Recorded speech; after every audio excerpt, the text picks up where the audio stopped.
कुछ रास्ते ऐसे होते हैं जो हमें हमारे गंतव्य की ओर ले जाते हैं, लेकिन कुछ रास्ते ऐसे भी होते हैं जो हमें सीधा यमराज के पास लेकर के जाते हैं। नमस्कार दोस्तों, मैं हूं अवधेश और आप लोग देखना शुरू कर चुके हैं द हिंदी रिपोर्टर। इस वक्त हम जहां पे मौजूद हैं, ये कतरनिया घाट वन्यजीव प्रभाग का ये सेंचुरी क्षेत्र है और ये जो रोड है, ये जो पीछे आपको रोड दिखाई दे रही है, हमारे कैमरे पे आप देखने का प्रयास करिए। ये पीछे कैमरे पे आप दिखाइए, ये जो पीछे रोड है, ये रोड ये रोड कुड़वा खंड से लेकर के और ये कतरनिया घाट वन्यजीव प्रभाग को जोड़ने वाली ये रोड है। इसे NH 730H का हिस्सा बताया गया है। लोकसभा में सरकार ने इसको NH 730 का हिस्सा भी बताया था। ये नेशनल हाईवे राष्ट्रीय राजमार्ग 730H का ये हिस्सा है। और ये रास्ता मैं आपको इसलिए दिखा रहा हूं क्योंकि इन रास्तों को देखने के बाद में आपको बहुत सारी चीजें समझ में आ जाएंगी, बहुत सारी चीजें में आपको बताने की आवश्यकता नहीं पड़ेगी। ये जो रोड है इसका मानक क्या है, इसकी चौड़ाई कितनी है, क्या राष्ट्रीय राजमार्ग का जो एक जो नियम होता है, जो नियमावली होती है, उसके अंतर्गत इस रोड को बनाया गया है, उसके मानक के अनुसार इस रोड को बनाया गया है। ये एक बड़ा प्रश्न है। दूसरी जो सबसे अहम बात है वो ये है कि रोड के दोनों तरफ आप पटरियों पे देखिए, यहाँ पे मिट्टी भराई होना चाहिए था, पैचिंग होना चाहिए था, लेकिन यहाँ पे सिर्फ और सिर्फ गड्ढे हैं, पानी भरा हुआ है। रोड के इस तरफ भी पटरी पे भी पानी भरा हुआ है, रोड के उस तरफ की पटरी पे, यहाँ आप कैमरा लेकर के आइए, यहाँ पर भी पानी भरा हुआ है। इतना ये संकरा, ये गली जैसा रोड बनाया गया है। ये सबसे महत्वपूर्ण रोड मानी जाती है।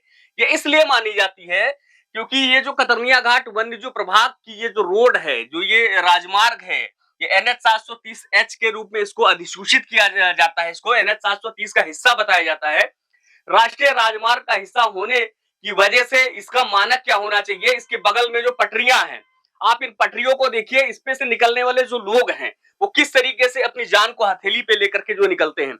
आप इन पटरियों पे देखिए, यहाँ पे पानी भरा हुआ है। लगातार जब गाड़ियां निकलती हैं इस पे, ये सिंगल रोड है, इस पे जब गाड़ियां निकलती हैं तो कितना स्पेस रहता होगा उसके बगल के निकलने वाले व्यक्ति का, ये आप सहसा हमारे कैमरे पे देख करके आप अंदाजा लगा सकते हैं। आप रोड के दोनों तरफ देखिए, रोड की पटरी के तरफ एक गाड़ी वहां पे देखिए क्रॉस हो रही थी, वो गाड़ी जो क्रॉस हुई थी वहां पे अभी आप देखिए उस गाड़ी ने कैसे क्रॉस किया है, गड्ढे में जाकर के नीचे क्रॉस करके इसके बाद ऊपर आई है। यदि गाड़ी का संतुलन बिगड़ता है तो व्यक्ति कहां जाएगा, और उसके साथ यदि कोई दुर्घटना होती है तो इसके लिए जिम्मेदार कौन होगा, सबसे बड़ा प्रश्न ये है। दूसरी बात, ये जो NH 730 ये राजमार्ग है, जो लगभग ये 48 किलोमीटर का राजमार्ग है, ये 48 किलोमीटर इसको बताया गया है।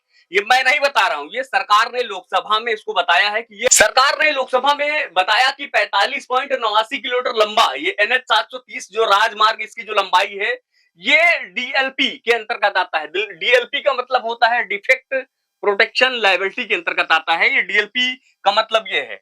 शेष जो एक पॉइंट जो है 1.27 किलोमीटर जो मार्ग है, ये शॉर्ट टर्म जो है डिफेक्ट लायबिलिटी के अंतर्गत आता है। शॉर्ट टर्म इसका मरम्मत होता रहता है। ये मेरा नहीं, ये सरकार का कहना है। लोकसभा में, देश का जो सबसे बड़ा सदन है, जो मंदिर है, जो पार्लियामेंट है, उसमें सरकार ने बताया कि ये जो मार्ग है इसकी कुल लंबाई 47 किलोमीटर है और DLP के अंतर्गत जो डिफेक्ट जो है, डिफेक्ट लायबिलिटी प्रोटेक्शन के अंतर्गत जो मार्ग आता है वो 45 किलोमीटर है। अब DLP क्या होता है, डिफेक्ट लायबिलिटी प्रोटेक्शन होता है, और इसके अंतर्गत क्या आता है, इसकी एक समय सीमा सरकार तय करती है और उस दौरान जो ठेकेदार होता है वो अपनी लायबिलिटी पे, अपनी जिम्मेदारी पे इस रोड का मरम्मत कराता है। यदि इस DLP पीरियड के दौरान इस रोड में कोई समस्या आती है, कोई दिक्कतें आती हैं, और इसके प्रोविजन में, इसके प्रावधान में जानते हैं क्या होता है, सड़क का जो किनारा है इसको मरम्मत करने का, जो रैन कट्स जो लग जाते हैं, ये जो रैन कट है, ये जो गड्ढे हो गए हैं, इनको भरने का काम भी ठेकेदार का होता है। ये DLP पीरियड के अंतर्गत होता है।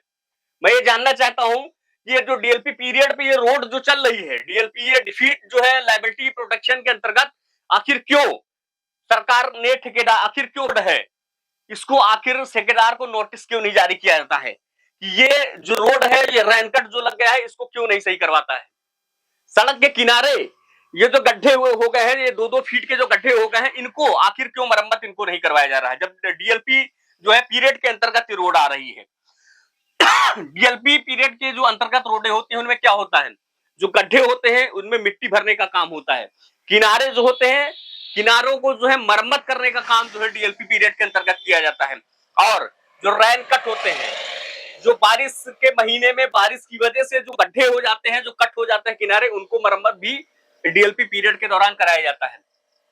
जब सरकार ने लोकसभा में स्पष्ट तौर पे कह दिया है कि 45 किलोमीटर की रोड जो है तो डीएलपी पीरियड के अंतर्गत आती है, जो है फिर तो आखिर ऐसी क्या मजबूरी है इसका मरम्मत नहीं करवाती है, उस ठेकेदार को आखिर नोटिस क्यों नहीं जारी करती है जब ये डीएलपी पीरियड के अंतर्गत है। और सबसे बड़ा सवाल ये, मैं आपको बार बार मैं ये कह रहा हूं कि ये जो राजमार्ग है, ये सिर्फ जो है ये रोड नहीं है, ये लोगों के जीवन का हिस्सा है, अहम हिस्सा है। लोगों की प्रणाली का, कार्य प्रणाली का अहम हिस्सा है। लोगों का जीवन इस पे निर्भर है। बहुत सारे ऐसे लोग हैं जो इस पे निर्भर हैं। पर्यटन के क्षेत्र में जो है बहुत सारे ऐसे लोग हैं। यहाँ की जो मार्केटें हैं, यहाँ का जो स्थानीय बाजार है, वो पर्यटन पे पूरी तरीके से डिपेंड है। यहाँ पे थोड़ी दूरी पे बिछिया जो बाजार है, पूरी तरीके से पर्यटन पे डिपेंड है। जब यहाँ पे लगातार सड़क दुर्घटनाएं होती रहेंगी, लोग मरते रहेंगे, लोग जान हथेली पे लेकर के आते रहेंगे, तो क्यों कोई कतरनिया घाट वन्य जीव जो है प्रभाग में विचरण करने के लिए आएगा, अभ्यारण करने के लिए आएगा। ये जो अभ्यारण है पूरा, ये 400 वर्ग किलोमीटर इसका पूरा दायरा है। लोग आते हैं पर्यटन के दृष्टिकोण से भी, सामरिक दृष्टिकोण से भी, वन क्षेत्र के दृष्टिकोण से भी और व्यापारिक दृष्टिकोण से भी ये बहुत ही महत्वपूर्ण रोड मानी जाती है। और वन विभाग क्या दावा करता है? वन विभाग का कहना है कि रोड जंगल में नहीं बन सकता है। अब मैं एक छोटा सा डेटा आपको देता हूं कि जो पूरे देश में जो राजमार्ग की जो कुल लंबाई है वो 1,46,195 किलोमीटर कुल राष्ट्रीय जो राजमार्ग है उनकी लंबाई है।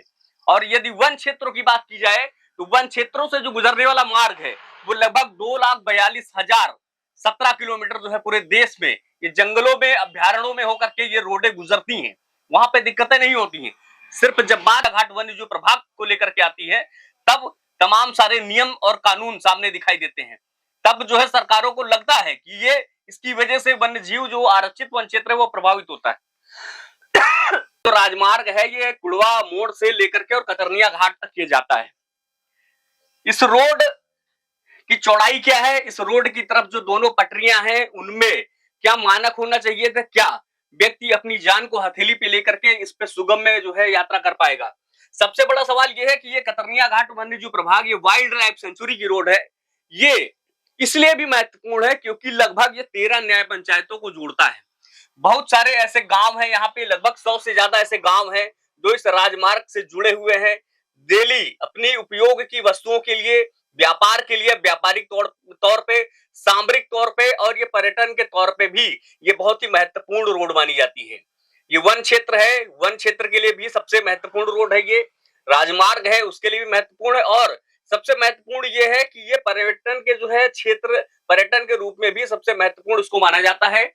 ये रोड, इसकी कनेक्टिविटी सीधे जो अंतरराष्ट्रीय सीमा है नेपाल की कई सड़कों से ये रोड कनेक्ट होती है, जोड़ती है। और इसके ये हालात है कि यहाँ पे आए दिन जो है सड़क दुर्घटनाएं होती रहती हैं। अभी कुछ दिन पूर्व ही यहाँ पे सड़क दुर्घटना हुई थी। इस रोड पे 2020 से लेकर के 2026 के बीच में अब तक जो आंकड़े हैं वो बहुत चौंकाने वाले हैं। हालांकि जो मैं आपको बताने जा रहा हूँ वो आंकड़े सिर्फ आंकड़ों में दर्ज है, इसलिए वो आपको दिखाई पड़ रहे हैं। इसके अलावा बहुत सारी ऐसी दुर्घटनाएं हैं जो कागजों में दर्ज नहीं है, जो फाइलों में दर्ज नहीं है और जिनके बारे में कोई जानता नहीं है।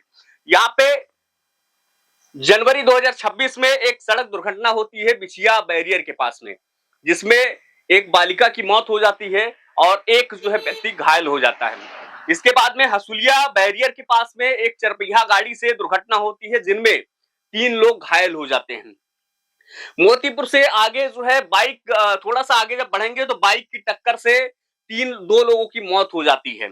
उसके आगे थोड़ा बढ़ेंगे तो बिछिया मार्ग जो है ये ट्रैक्टर, आप जो है क्या नाम है भाई साहब आपका? मेरा नाम शुभ नाम अजय कुमार पड़ेगा। मैं गंगापुर का रहने वाला हूँ। अजय कुमार जी, आप गंगापुर के रहने वाले हैं। इसका मतलब ये है कि डेली आप नियमित तौर पे आप इस रोड पे विजिट करते होंगे, भ्रमण करते होंगे, आते जाते होता है। अच्छा, आप ये बताइए, ये जो रोड है ये राष्ट्रीय राजमार्ग NH 730H का हिस्सा इसको बताया जाता है, सरकार ने बताया? बिल्कुल बताया जाता है क्योंकि ये नेपाल के सटे हुए रहते हैं। तो ये जो दोनों पटरियां हैं इनकी वजह से लगभग क्या दिक्कतें होती हैं आने जाने वाले लोगों को? आए दिन पर डे मतलब एक्सीडेंट होता रहता है।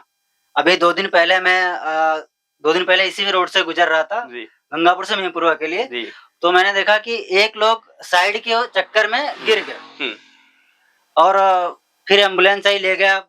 बहुत ज्यादा मतलब 2 दिन पहले की बात ही है। अच्छा, 2 दिन हाँ, पहले की मैं बात। खुद ही मैं देखा था इधर। ये आपके सामने जी प्रत्यक्ष जो है ये घटना हुई है। जी 2 दिन 4 दिन बाद मतलब आए दिन होता रहता है, लगातार सड़क दुर्घटनाएं होती रहती हैं। लेकिन ये सरकार इस पे कोई ध्यान नहीं दे रही है। हाँ, आप लोगों ने क्योंकि कभी ये हाँ, इस पे अगर जैसे क्या नाम है इसको राबिस वगैरह हाँ, डलवा राबिस दिया लगवाते जाए, हाँ, या फिर इस पे ईंट-उट इंटरलॉकिंग, लगवा देते, इंटरलॉकिंग करवा देते, तो ये शायद ये रास्ता भी थोड़ा चौड़ी होती और इंसान भी सुरक्षित जाता आता। अच्छा, ये दोनों तरफ देखिए बारिश का महीना है, बरसात का, और ये लगातार रेन कट हो जाता है। जी, जी। पानी का रेन जल कट भराव होता है, है और ज़्यादा भी गड्ढा हो जाता है। गड्ढा हो जाता है। जी। क्या-क्या चुनौतियाँ जो है आप लोगों को देखने को मिलती हैं? आप नियमित तौर पे आप लोग अब निकलते नियमित होंगे। तौर पे क्या जो कोई भी गाड़ी आमने-सामने आती है तो फिर हमको स्लो होना पड़ा है या तो फिर आराम से फिर साइड होना पड़ता है, फिर हुँ। गाड़ी क्रॉस कर जाए तब हम जाते तो हैं। साइड से भी निकलने में जी, खतरा दिक्कत है। है, यदि खतरा आप है। निकलते हैं, कभी भी गाड़ी फिसल सकती है और कोई फिसल दुर्घटना हो सकती है, सकती हाँ है। जी, बिल्कुल। ये यहाँ पे स्थानीय लोग हैं, ये गंगापुर से भाई साहब डेली जो है इस रोड पे विजिट करते हैं, भ्रमण करते हैं। आप रोड की स्थिति देख लीजिए, दोनों तरफ जो है पटरियों पे किस तरीके से जलभराव की स्थिति रहती है, कीचड़ रहता है। इनका स्पष्ट तौर पे कहना है यदि दोनों साइड में इंटरलॉकिंग हो जाए तो ये रोड भी चौड़ी हो जाएगी और यहाँ पे निकलने वाले जो लोग हैं वो सुरक्षित तरीके से जो है अपनी गंतव्य की ओर जा सकते हैं बड़ी आसानी के साथ में। लेकिन सरकार को शासन को, प्रशासन को ये चीजें दिखाई नहीं देती हैं। वो लगातार बड़े से बड़े दुर्घटनाओं का इंतजार करते हैं। जब कोई बड़ी दुर्घटनाएं हो जाती हैं, कुछ दिन के लिए जो है सांत्वना दिया जाता है, वन विभाग की टीम पहुंचती है, बहुत सारे वादे किए जाते हैं नेताओं के द्वारा, जनप्रतिनिधियों के द्वारा बहुत सारे वादे किए जाते हैं। इसके बाद में सब फिर ढाक के तीन पात हो जाते हैं, कहीं कुछ दिखाई नहीं पड़ता है। मैं आपको बताने जा रहा हूं वो आंकड़े सिर्फ आंकड़ों में दर्ज है, इसलिए वो आपको दिखाई पड़ रहे हैं। इसके अलावा बहुत सारी ऐसी दुर्घटनाएं हैं जो कागजों में दर्ज नहीं है, जो फाइलों में दर्ज नहीं है और जिनके बारे में कोई जानता नहीं है। यहाँ पे जनवरी 2026 में एक सड़क दुर्घटना होती है बिछिया बैरियर के पास में, जिसमें एक बालिका की मौत हो जाती है और एक जो है व्यक्ति घायल हो जाता है। इसके बाद में हसुलिया बैरियर के पास में एक चरपहिया गाड़ी से दुर्घटना होती है जिनमें 3 लोग घायल हो जाते हैं। मोतीपुर से आगे जो है बाइक थोड़ा सा आगे जब बढ़ेंगे तो बाइक की टक्कर से 2 लोगों की मौत हो जाती है। उसके आगे थोड़ा बढ़ेंगे तो बिछिया मार्ग जो है ये ट्रैक्टर मार्ग पे ये जो बाइक और ट्रैक्टर ट्राली से जो है भिड़ंत होती है उसमें लगभग 2 लोगों की मौत हो जाती है। लगभग कुल अब तक 5 लोगों की मौत और 13 लोग जो है इस यहाँ पे इस रोड पे सड़क दुर्घटनाओं में घायल हो चुके हैं। इन मौतों का जिम्मेदार कौन है? इसकी जिम्मेदारी कौन लेगा? ये शासन प्रशासन आखिर कब जागेगा? जब कोई बड़ा हादसा हो जाता है तब शासन प्रशासन जागता है, लोगों की मौतें हो जाती हैं तब शासन प्रशासन जागता है, या फिर लगातार वो लोगों के मरने का इंतजार करता रहता है? छोटा सा डेटा मैं आपको देना चाहता हूं। पूरे देश में जो ये जंगल है, जंगलों के बीच से होकर के जाने वाले जो राष्ट्रीय राजमार्ग हैं या अभ्यारण्यों के बीच से होकर के जो जाने वाले जो टाइगर रिजर्व क्षेत्र है उनके बीच से जाने वाले राजमार्ग हैं, वो सिर्फ एक NH 730 कतरनिया घाट जो है राजमार्ग नहीं है। इसके अलावा पूरे देश में NH 44 ये पेंच एवं कान्हा क्षेत्र है जो मध्य प्रदेश का है, यहाँ से सड़कें जो है जंगल से होकर के गुजरती हैं। नेशनल हाईवे जो 101 है ये मदुरई तमिलनाडु का है। ये मदुरई तमिल देश के अलग अलग हिस्सों में राष्ट्रीय राजमार्ग जो है वो जंगलों से होकर के जाते हैं। NH जो है 101 है, ये मदुमलाई जो है तमिलनाडु ये राष्ट्रीय राजमार्ग है जो जंगलों से होकर के गुजरता है। नेशनल हाईवे 766 ये बांदीपुर एवं जो है वायनाड ये कर्नाटका का क्षेत्र है, यहाँ पे राष्ट्रीय राजमार्ग जो है ये जंगलों के बीच से होकर के गुजरता है। नेशनल हाईवे 6 जो है ये काजीरंगा असम में पड़ता है, ये भी जंगलों से होकर के राष्ट्रीय राजमार्ग गुजरता है। नेशनल हाईवे 40 ये मेघालय जो है वन क्षेत्र है और मेघालय वन क्षेत्र जो है उसमें राष्ट्रीय राजमार्ग या अभ्यारण्यों के बीच से जंगलों के बीच से होकर के गुजरता है।